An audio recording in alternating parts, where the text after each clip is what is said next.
Edmodo is very powerful when it comes to conversation. Unlike many traditional learning management systems, Edmodo is built around conversation. It's not built around traditional structures.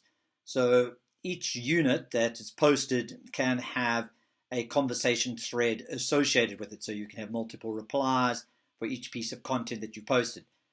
Now, this is very relevant to our modern age because it's very similar to social media environments like Facebook, where everything is built around conversations and you can have replies to replies. So you can even have nested conversations.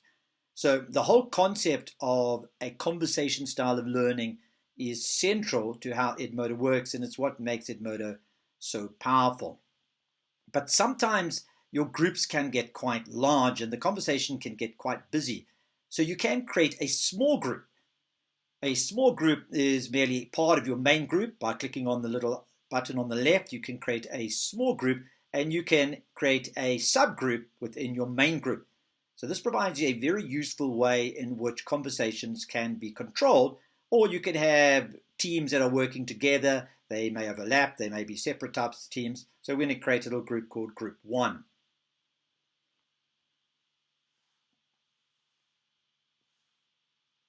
Right, so on the left here, you can see we've got Group 1 has been created. And if we click again, we can now create group number 2. You can give your groups whatever names you like. And on the left, both of our groups have now been indicated.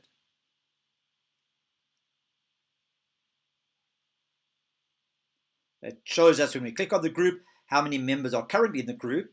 And you click on that, you can see who is in the group already. You may be wondering why there are people already in the group. Well, let's click on it and all will be revealed. As you can see here, there are 2 members in the group. They are the 2 teachers on the course. So whoever are teachers on the course or co-teachers are automatically added to all the groups. So obviously that's really handy because you want to see what conversation is going on in each group. And obviously you as a teacher or a co-teacher want to be able to put comments into each of the groups. So now to add members to the groups, it's quite simple. You just click add members and you can choose add members to small group. Or obviously if you wanted everyone in the group, you could do that as well. So add members to small group allows you to select individual members that you want to add, in this case, to group number 2. All the members are now listed. These are the members in your main Edmodo group, and you can simply go through these and select which members you now want to add to this subgroup of the main group. So I'm going to select a few members that are going to be added to the subgroup, group number 2 of the Activated Classroom main group.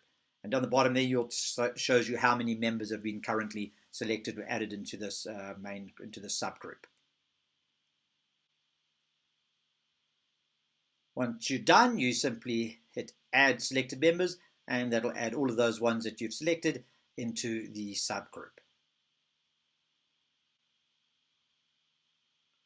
You can now do the same with your other group, Group 1. You see at the moment only has 2 members, which is the teacher and co-teacher in it. And again, we follow the same procedure to add members to the other group. And so you keep repeating this for all of your groups, adding individual students into each of these small groups.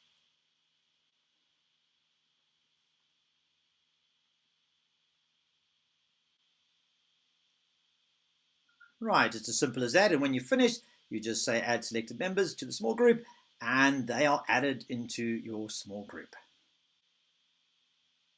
Right, so now you've got 2 groups. You've got your main group, and under your main group, the Activated Classroom, we've got Group 1 and Group 2. So now what we can do is you'll see at the bottom there, it immediately says, the moment whatever I post is going to be going to Group number 1. So you type in your message, and when you hit send, that message is only going to be sent to the members in the subgroup, Group 1. What's nice now is the conversation is more limited. So rather than having everyone involved in one conversation, only some of the members will be having a conversation, so it makes it easier to manage. Right, clicking on your second group, you can put in a different question, same question, or however you want to work it, and post it to that group. So again, this particular conversation is going to happen only amongst the members of group number 2. So they can't see each other's conversations, which is also handy. You can keep the conversations separate. both from the teaching point of view to make it more manageable, but also so that each of the groups has their own conversation around the content, so ensuring that everyone gets involved. So it's a great, simple way to be able to post to only selected members in a group. If you click on the members, you will see who all the members are, and you can easily remove a member if you want, or add additional members to the groups. So subgroups, a great way to encourage conversation as a pedagogy. Conversation is a very powerful pedagogy. It is core to how Edmodo works, and groups add a whole lot more power to being able to use conversation as a way of learning and teaching.